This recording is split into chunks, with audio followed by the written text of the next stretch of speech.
नाविल हिमालय किस्त number 72 bye Urdu दास्तान। नन्हा सा खूबसूरत कुत्ता उसके कदमों में लौट रहा था और वो आंखें बंद किए गहरी सोच में गुम थी। उसकी उंगलियों में एक मोटा सा सिगार दबा हुआ था जिसकी राख नीचे फर्श पर गिर रही थी। एक शख्स बुखलाया हुआ कमरे में दाखिल हुआ। आड़ सुनकर उसने आंखें खोल दी। उसकी बड़ी बड़ी हसीन आंखों में अजीब सा तासुर था। आने वालों की उसने गहरी निगाहों से देखा और उसके चेहरे पर बौखलाहट महसूस करके संभल गई। क्या बकवास करने आए हो? क्या पागलों की तरह अंदर दाखिल होना मुनासिब था? एडना डिम्पल ने गूंजदार आवाज में कहा। इंतहाई मुआज़्ज़त ख्वाह मैडम, दरअसल परेशानी के आलम में आदाब भूल गया। आने वाले ने रसती हुई आवाज़ में कहा। क्या कहना चाहते हो? मादाम सिडना कत्ल कर दी गई और तुम पर क़यामत टूट गई, यही कहना चाहते हो ना? एडना डिम्पल ने नफरत आमेज लहजे में कहा। मादाम, उसे गर्दन दबाकर हलाक किया गया। अगर उसे गोली मारकर हलाक किया गया होता तो फिर तुम इस कदर बौखलाए हुए ना होते, एडना ने कहा और आने वाला गहरी गहरी सांसें लेने लगा। हम लोग दूसरे उस बोट पर मौजूद थे लेकिन हमें इसकी उम्मीद ना थी। हमारा तो ख्याल था कि अपने ख्याल को रहने दो, वो बात बताओ जिसके लिए यहाँ आए हो। बस मादाम, यही इत्तला देनी थी। हमें इसकी तोक्को नहीं थी इसलिए परेशान हो गए। वो कहाँ गया? एडना ने पूछा। लापता है। हम उस हाउस बोट पर गहरी निगाह रखे हुए थे। हमने किसी को डोंगी को उस तरफ जाते नहीं देखा सिवाय उस डोंगी के जो उन दोनों को लेकर वहाँ गई थी। रात तक उन दोनों को वहाँ महसूस किया जाता रहा और फिर खामोशी छा गई। लेकिन सुबह हमने उसे देखा तो सिडना वहाँ मुर्दा पड़ी थी और वो गायब था। जी हाँ मादाम, यही बात थी। सिडना की लाश कहाँ है? एडना डिम्पल ने उसी सुकून से पूछा। हम उसे ले आए मादाम, बाहर कमरे में रखी है। और उसका पर्स? जी मादाम, उसके पर्स में कुछ था, वो तो महफूज कर लिया है ना? जी हाँ, लेकिन उसमें कोई ख़ास चीज़ नहीं थी। मेकअप की कुछ चीज़ें, ज्वेलरी की रसीद और एक आध कागज़। कहाँ है वो चीज़ें? मौजूद है मादाम, अगर हुक्म हो तो हाजिर करूँ? हाँ लाओ। हाउस बोट की मुकम्मल तलाशी ली गई है? जी हाँ, वहाँ ऐसी कोई चीज़ नहीं छोड़ी गई, आने वाले ने जवाब दिया और वो एडना के इशारे पर कमरे से बाहर निकल गया। चंद लम्हात बाद उसने सिडना के पर्स से बरामद हुई चीज़ें लाकर एडना के सामने रख दी। ठीक है, एडना ने इसकी तरफ देखे बगैर कहा। सिडना की लाश ठिकाने लगा दो। और कोई हुक्म मादाम? उसने पूछा। नहीं, बस जाते हुए फीडरू को भेजते जाओ। उसके जाने के बाद एडना ने अपना लिबास दुरुस्त किया और फिर पाँव की हल्की सी ठोकर से कुत्ते को कोई इशारा किया और कुत्ता अपनी जगह से उठकर दूसरे कमरे में चला गया।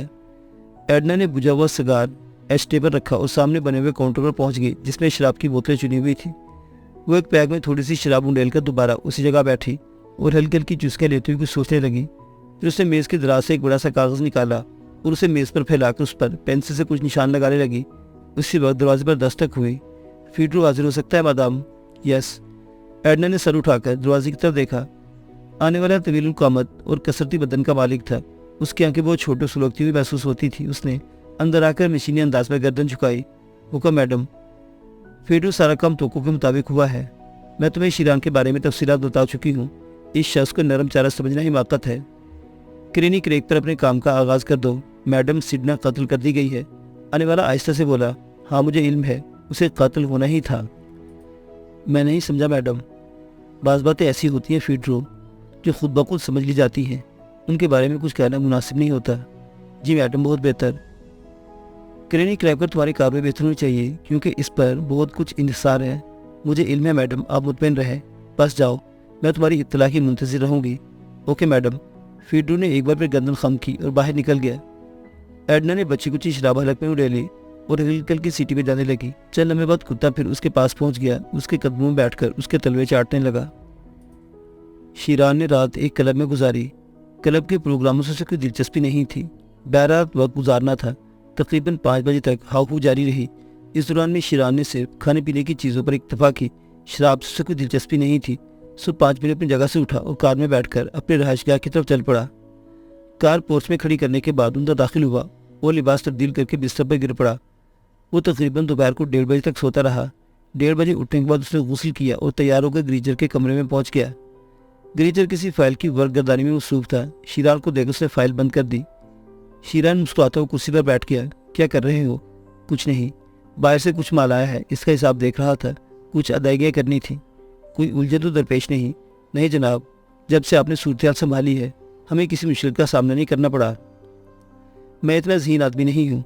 तुम लोग अपने तौर पर जो कुछ कर रहे हो वही सब कुछ है मुझे इसका एतराफ़ है, बल्कि मुमकिन है मैं तुम्हारी उलझनों का बाइस बन जाता हूँ। नहीं जनाब, आपने बड़ी आसानियाँ फराहम कर दी हैं। सबसे बड़ी उलझन तो हमें उन लोगों से थी जो यहाँ हमारे काम में रुकावटें डालते थे। अब उनका कोई वजूद नहीं रहा और मेरा ख्याल है अब अरसे तक कोई और सर उठाने की हिम्मत नहीं करेगा। ग्रीचर, ये ग्रीनी क्रैक क्या है? शिरान ने पूछा। एक साहिल है जनाब, उसे तफरीही साहिल भी कहा जा सकता है, लेकिन ज़्यादा दूर होने की वजह से बहुत कम लोग तफरीह के लिए वहाँ जाते हैं। क्या कैफियत है वहाँ की? कुछ नहीं जनाब, बस अमूमन ट्रालर क्रैबर मिल जाते हैं या फिर कुछ इमारतें बनी हुई हैं जो सरमायादारों की मलकियत हैं। मुझे वहाँ ग्रीनवुड नाम की एक इमारत की तलाश है। ग्रीनवुड? मेरा ख्याल है मैं इस इमारत को जानता हूँ जनाब, ग्रीचर ने जवाब दिया। ग्रीनी क्रैक तक जाने के लिए कौन सा रास्ता इख्तियार करना चाहिए? शिरान ने पूछा और ग्रीचर उसे उस रास्ते के बारे में बताने लगा। फिर उसने पूछा, इस इमारत से कोई ख़ास दिलचस्पी है मिस्टर शिरान? हो सकता है इसके बारे में कुछ मालूमात फराहम कर सकूँ। नहीं शुक्रिया, बस मैंने ऐसे ही पूछ लिया था। इस इमारत से थोड़ा सा ताल्लुक़ पैदा हो गया है मेरा, मैं खुद ही इसके बारे में मालूमात हासिल कर लूँगा, शिरान ने कहा और ग्रीचर कंधे उचकाकर रह गया। शिरान ने उसे खाने की फरमाइश की और ग्रीचर उठ खड़ा हुआ। थोड़ी देर बाद उसे खाना रख जाने की इत्तला दी। शिरान खाने के कमरे में पहुंच गया। खाना खाते वक्त भी ग्रीचर उससे थोड़े फासले पर खड़ा था। शिरान ने एक बार भी उसकी तरफ नहीं देखा था। शाम ठीक 6 बजे वो तैयार होकर बाहर निकला। अपनी कार पर नजर पड़ते उसे गुज़श्ता दिन का वाक़या याद आ गया। मुमकिन है ये कार पुलिस की निगाह में आ चुकी हो या उसके दुश्मनों की नज़र में आ गई हो। चुनाचे बजाय इसके कि वो इन लोगों को अपने पीछे लगाए हुए ग्रीनवुड पहुंचे, उसे सोचा कार ही तब्दील कर दी जाए। इसके उसने ग्रीचरी की खिदमत हासिल की थी। उसने फ़ौरन ही एक और कार का बंदोबस्त कर दिया था। थोड़ी देर बाद शिरान की कार बैंकॉक की साफ सुथरी कुशादा सड़कों पर फराटे बन रही थी। उसका रुख ग्रीनी क्रैक की जानिब ही था। मौसम बेहद खुशगवार था। ग्रीनी क्रैक का तवील सफ़र उसने काफ़ी तेज़ रफ्तारी से तय किया। फिर वो साहिल पर पहुंच गया। ये इलाका बिल्कुल सुनसान था। साहिल के मगरबी हिस्से में शिरान ने 10-12 ट्रालर खड़े हुए देखे। ऐशप्रस्त लोग इन ट्रालों में अपने फुर्सत के औकात गुजारते थे। फिर शिरान ने इन इमारतों को देखा जिनमें से एक इमारत ग्रीनवुड भी थी। ट्रालरों और इमारत के दरमियान मुकम्मल खामोशी छाई हुई थी। अभी तक शिरान ने वहाँ किसी एक मुतरफिस को भी ना देखा था। बहरहाल वो कच्ची सड़क पर कार दौड़ाता हुआ इमारतों के करीब पहुँच गया। सब्ज रंग की वो इमारत शिरान को दूरी से नजर आ गई थी जो उसकी मंजिल थी। उसने अपनी कार ट्रालों के दरमियान रोक दी और इंजन लॉक करके वहाँ से नीचे उतर आया। ग्रीनवुड की जानिब चहलकदमी के अंदाज में बढ़ते हुए शिरान ने सोचा कि मुमकिन है वो इमारत भी खाली पड़ी हो। अगर इस इमारत का ताल्लुक उसके दुश्मनों से है और वो खाली मिली तो फिर इसे क्या करना होगा? वो यहाँ रुककर किसी की आमद का इंतजार करे या फिर इमारत की तलाशी ले। शायद कोई ऐसा सुराग हाथ आ जाए जो उसके दुश्मनों की निशानदेही कर सके। इसने अपने अंदाज से ही जाहिर नहीं होने दिया था कि वो खुसूसन उस इमारत की तरफ जा रहा है। इमारत से समंदर का फासला 100 गज दूर था। दरमियान चमकीली रेत के सुरमई टीले बिखरे हुए थे जो शाम के धुंधलके में स्याही माइल नजर आ रहे थे। शिरान आगे बढ़ता रहा। फिर जब वो एक बड़ी इमारत की आड़ से निकलकर ग्रीनवुड के सामने पहुंचा तो उसके दाएं जानिब साहिल पर एक बहुत बड़ी लांच को लंगर अंदाज पाया। साहिल और लांच के दरमियान लकड़ी का पुल था। उसे देखकर शिरान मुहताद हो गया। जिस समय वो सफ़र करता रहा था वहाँ से जगह काफ़ी ढलान में थी और दरमियान में टीले होने की वजह से ये लांच उसे नज़र नहीं आ सकी थी। शिरान ने अपने अतराफ़ का जायज़ा लिया। चंद टीले ऐसे नज़र आ रहे थे जिनकी आड़ लेकर वो ग्रीनवुड तक पहुँच सकता था। इस तरह वो लांच में मौजूद लोगों की निगाहों से भी महफूज रह सकता था। चंद लम्हों बाद वो ग्रीनवुड के बगली हिस्से में पहुँच गया। पूरी इमारत लकड़ी की बनी हुई थी। हत्ता कि 4 दीवारी की तामीर में भी लकड़ी ही इस्तेमाल की गई थी। 4 दीवारी 5 फीट से बुलंद नहीं थी, इसलिए इसके दूसरे तक पहुंचना मुश्किल साबित न हुआ। असल इमारत का फासला 4 दीवारी से 6 फीट था। शिरान ने सामने की समझ जाने के बजाय अकबी समत का रुख किया। पीछे एक दरवाज़ा था लेकिन वो अंदर से बंद था। शिरान घूमकर फिर सामने वाले हिस्से में आ गया। अभी तक उसे ऐसे आसार नहीं नजर आए थे जिनसे अंदाज़ा होता कि इमारत के अंदर कोई मौजूद है। उसने दरवाजे के हैंडल को आजमाया लेकिन वो दरवाज़ा भी मुकफ़ल था। उसे जेब से एक बारीक तार निकाली और उसे ताले पर आजमाने लगा। चंद लम्हों बाद ताला एक हल्की सी क्लिक के साथ खुल गया। शिरान इत्मीनान से अंदर दाखिल हो गया लेकिन इससे कबल वो रिवाल्वर निकालना नहीं भूला था। दरवाजे की दूसरी जानिब एक राहदारी थी जो एक हॉल में खुलती थी। सारी इमारत तारीक पड़ी थी। शिरान आहटे लेता हुआ आगे बढ़ने लगा। हॉल के दोनों जानिब सीढ़ियाँ थी और बीच में एक दरवाज़ा था जो खुला हुआ था। शिरान ने दरवाजे के पास जाकर आहट ली और फिर अंदर दाखिल हो गया। यह दरवाज़ा एक कुशादा और उसी कमरे का था जिसमें खूबसूरत फर्नीचर सजा हुआ था, लेकिन यहाँ कोई अलमारी नहीं थी। कोई भी ऐसी चीज़ नहीं थी जो शिरान के काम की होती। चुनाचे वो वहाँ से बाहर निकल आया और हॉल में दाएं जानिब की सीढ़ियाँ अबूर करके ऊपरी मंजिल पहुँच गया। ऊपरी मंजिल पर 3 कमरे बने हुए थे। सामने ही एक छोटी सी गैलरी थी और गैलरी के बीचों बीच एक दरवाज़ा था। और इसके दोनों समत एक और दरवाज़ा था। ये के बाद दिगरे शिरान ने सब कमरों का जायजा लिया। चंद चीज़ें उसके हाथ लगी, लेकिन कारामद चीज़ एक भी नहीं थी जिससे किसी की शख्सियत पर रोशनी पड़ सकती। सिडना के पर्स से निकलने वाले इस पते से उसे अंदाज़ा लगाया था कि मुमकिन है इस इमारत की किसी फर्द से मुलाकात हो जाए जो उसके दुश्मनों के बारे में कुछ बता सके, लेकिन अब उसे अपना यहाँ आना बेकार ही लग रहा था। वो मायूसी से होम्स खेल कर बाहर निकल आया। अभी वो इमारत के सदर दरवाजे निकल ही रहा था कि उसने इमारत से 50 गज के फासले पर एक बड़ी लैंड रोवर रुकती देखी। फिर लैंड रोवर से 10-12 पुलिसमैन कूद कूद कर उतरे और शिरान ठिठक गया। एक पुलिस अफसर की निगाह उस पर पड़ गई। उसे चीखकर शिरान की तरफ इशारा करते हुए अपने साथियों को मुतवज्जो किया और फिर सब शिरान की तरफ दौड़ पड़े। शिरान ने एक लम्हे के लिए सोचा इमारत में वापस जाना ही माकदी थी, लिहाजा उसने इमारत के अकबी समत में छलांग लगा दी। अभी वो चंद कदम ही दौड़ पाया था कि उस तरफ से भी पुलिस की एक जीप रुकते देखी और चारों तरफ से घेरा जा रहा था। वो पलटता और झपटता छुपाता टीलों की ओर में साहिल की तरफ बढ़ने लगा। जब भी वो किसी टीले के आड़ से सर निकाल कर देखता तो पुलिस वाले उसे अपने घेरा तंग करते नजर आते। दफतन उसका पैर किसी चीज से टकराया और गिरते गिरते बचा। उसने पलट कर देखा कि उस लकड़ी के पुल का सिरा था जो लाज तक चला गया था। सूरत हाल ऐसी थी कि वो कोई फैसला नहीं कर पा रहा था। उसने लकड़ी के पुल पर छलांग लगाई और तेजी से पुल अबूर करके लांच पर पहुंच गया। लांच काफी कुशादा थी, लेकिन इस पर कोई भी मुतनफ़्फ़िज़ नजर नहीं आ रहा था। चारों तरफ लकड़ी की छोटी छोटी पेटियां लदी हुई थी। वो उनकी आड़ लेता हुआ आगे बढ़ता रहा। वो ऐसी जगह की तलाश में था जहाँ पर अपने आप को महफूज रख सके। दफतन उसे नीचे जाने का एक रास्ता नजर आया और वो इधर उधर देखकर उस खला में उतर गया।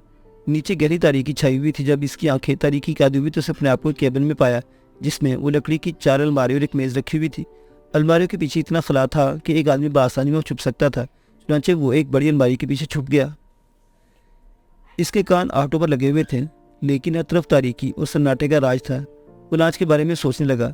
इसके इस तरह खाली खड़े होने समझ में आने वाली बात थी कि ये स्मगलरों की लाश ना हो। मुमकिन है स्मगलरों ने भी पुलिस को देख लिया हो और लाश छोड़कर फरार हो गए हों। ऐसी हालत में वो बुरी तरह फंस जाएगा। लेकिन पुलिस यहाँ पहुंची कैसे? इस सवाल का जवाब आसान ना था। सड़क पर पुलिस वालों का कत्ल, उसके बाद हार्डल ग्लीमर में लड़की का कत्ल। मुमकिन है पुलिस को लड़की की लाश भी मिल गई हो और किसी तरह उन्होंने उन तीनों की हलाकत को आपस में जोड़ लिया हो, या किसी गुमनाह खून काल ने उनकी तरफ इशारा कर दिया हो और फिर उसे इस तरह देख लिया गया हो जिस तरह उसने लड़की को पहचान लिया था। कोई ऐसी बात थी जो उसके ज़हन में चुभ रही थी। वो दुश्मन जो उसके चारों तरफ बिखरे हुए थे, उसे अपने दुश्मनों की मौजूदगी पर हैरत नहीं थी। दुश्मन बनाना तो उसका मसला था। उसके दोस्त उंगलियों पर गिने जा सकते थे, लेकिन दुश्मनों का कोई शुमार ना था। बैंकॉक में इसने क्या कुछ नहीं किया था। बहुतों की जिंदगियां छीन ली थी, बहुतों की रोजी छीन ली थी। बहरहाल वो जो कोई भी थे, शिरान उनके बारे में मालूम करना चाहता था। वो चोरों की तरह छुपे हुए थे। कोई एक गोली भी उन्होंने सामने आकर नहीं चलाई थी। मुख्तलिफ ख्यालात उसके ज़हन में गर्दिश करते रहे। अब तक लाज पर कोई तहरीक नहीं हुई थी और उसे ये खामोशी गिरा गुजर रही थी। दफतन ऊपर हल्का सा धमाका हुआ और वो संभल गया। उसके होंठों पर मुस्कुराहट फैल गई।